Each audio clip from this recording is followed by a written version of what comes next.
ವಿಮಾನಗಳಲ್ಲಿ power bank, mobile charging ban.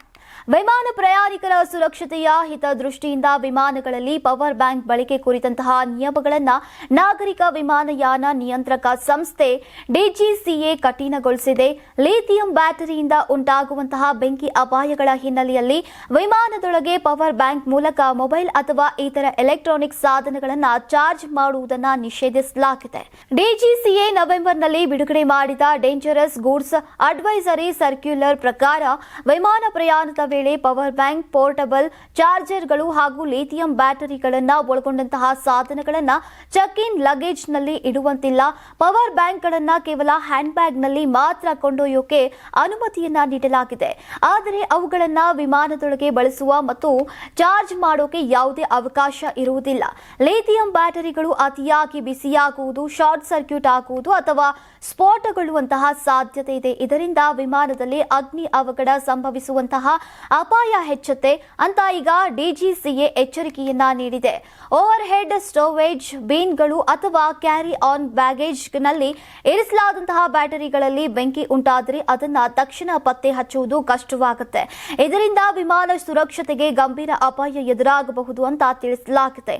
ಇತ್ತೀಚೆಗೆ ದಕ್ಷಿಣ ಕೊರಿಯಾದ ಗಿಮ್ಹೆ ಅಂತಾರಾಷ್ಟ್ರೀಯ ವಿಮಾನ ನಿಲ್ದಾಣದಲ್ಲಿ ಏರ್ ಬುಸಾನ್ ವಿಮಾನಕ್ಕೆ ಬೆಂಕಿ ಹೊತ್ತಿಕೊಂಡ ಪ್ರಕರಣದಲ್ಲೂ ಪವರ್ ಬ್ಯಾಂಕ್ ಕಾರಣವಾಗಿರಬಹುದು ಎಂಬ ಈಗ ತನಿಖೆಯಲ್ಲಿ ಬೆಳಕಿಗೆ ಬಂದಿತ್ತು. ಇನ್ನು ಯಾವುದೇ ಎಲೆಕ್ಟ್ರಾನಿಕ್ ಸಾಧನದಿಂದ ಶಾಖ, ಹೊಗೆ ಅಥವಾ ಅಸಾಮಾನ್ಯ ವಾಸನೆ ಕಂಡುಬಂದರೆ ಪ್ರಯಾಣಿಕರು ತಕ್ಷಣವೇ ಕ್ಯಾಬಿನ್ ಸಿಬ್ಬಂದಿಗೆ ಮಾಹಿತಿ ನೀಡಬೇಕು ಅಂತ ಸೂಚಿಸಲಾಗಿದೆ. ಸಂಕ್ರಾಂತಿ ಹಬ್ಬದ ಪ್ರಯುಕ್ತ ಆಟ್6 ಮತ್ತು ಕರ್ನಾಟಕ ಟಿವಿ ವತಿಯಿಂದ ರಾಜ್ಯ ಮಟ್ಟದ ಸಂಕ್ರಾಂತಿ ರಂಗೋಲಿ ಸ್ಪರ್ಧೆ. ಕಾರ್ಯಕ್ರಮದ presenting sponsor Saptagiri NPS university. Associate sponsor Genie Slim. Genie ಮನೆಯಲ್ಲಿದ್ರೆ ನೀವು ಸ್ಲಿಮ್ ಆಗೋದು guarantee. Co sponsor Nandana palace, legendary Andhra restaurant chain. KMF Nandini, ನಮ್ಮ ನಂದಿನಿ ನಮ್ಮ ಹೆಮ್ಮೆ. ಕೆಎಸ್ಡಿಎಲ್ ಮೈಸೂರು ಸ್ಯಾಂಡಲ್ 100% ಶುದ್ಧ ಶ್ರೀಗಂಧದ ಎಣ್ಣೆಯಿಂದ ತಯಾರಿಸಿದ ಏಕೈಕ ಸಾಬೂನು. ಶ್ರೀ ಸಾಯಿ ಗೋಲ್ಡ್ ಪ್ಯಾಲೇಸ್, ನಿಮ್ಮ ವಿಶೇಷ ಸಂದರ್ಭಗಳ ಸಂಗಾತಿ. ರಾಜ್ಯಾದ್ಯಂತ ಬೆಂಗಳೂರು ಸೇರಿ 35 ಕೇಂದ್ರಗಳಲ್ಲಿ ಸಂಕ್ರಾಂತಿ ರಂಗೋಲಿ ಸ್ಪರ್ಧೆ. ರಂಗೋಲಿ ಬಿಡಿ, ಆಕರ್ಷಕ ಬಹುಮಾನ ಗೆಲ್ಲಿ.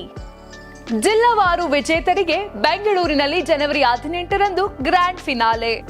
ಅರ್ಹತಾ ಸುತ್ತಿನ ಮೊದಲ ಬಹುಮಾನ 5,000 ರೂಪಾಯಿ, ದ್ವಿತೀಯ ಬಹುಮಾನ 3,000 ರೂಪಾಯಿ, ತೃತೀಯ ಬಹುಮಾನ 2,000 ರೂಪಾಯಿ, ಫಿನಾಲೆಯ ಮೊದಲ ಬಹುಮಾನ 30,000 ರೂಪಾಯಿ, ದ್ವಿತೀಯ ಬಹುಮಾನ 20,000 ರೂಪಾಯಿ, ತೃತೀಯ ಬಹುಮಾನ 10,000 ರೂಪಾಯಿ. ಹೆಚ್ಚಿನ ಮಾಹಿತಿಗಾಗಿ ನೋಡ್ತಾ ಇರಿ ಕರ್ನಾಟಕ ಟಿವಿ. ಯಾರಾಗ್ತಾರೆ ಎಂಎಲ್ಎ ಅಭ್ಯರ್ಥಿ 2028 ಶೀಘ್ರದಲ್ಲೇ. ಪ್ರತಿದಿನ ಒಂದೊಂದು ಕ್ಷೇತ್ರದ ಟಿಕೆಟ್ ಆಕಾಂಕ್ಷಿಗಳ ಸಂಪೂರ್ಣ ಮಾಹಿತಿ ಪೊಲಿಟಿಕಲ್ ಜರ್ನಲಿಸ್ಟ್ ಕೆಎಂ ಶಿವಕುಮಾರ್ ಅವರಿಂದ. ಕರ್ನಾಟಕದ ನಂಬರ್ 1 ಡಿಜಿಟಲ್ ಮೀಡಿಯಾ ನಿಮ್ಮ ನೆಚ್ಚಿನ ಕರ್ನಾಟಕ ಟಿವಿಯಲ್ಲಿ ಮಾತ್ರ.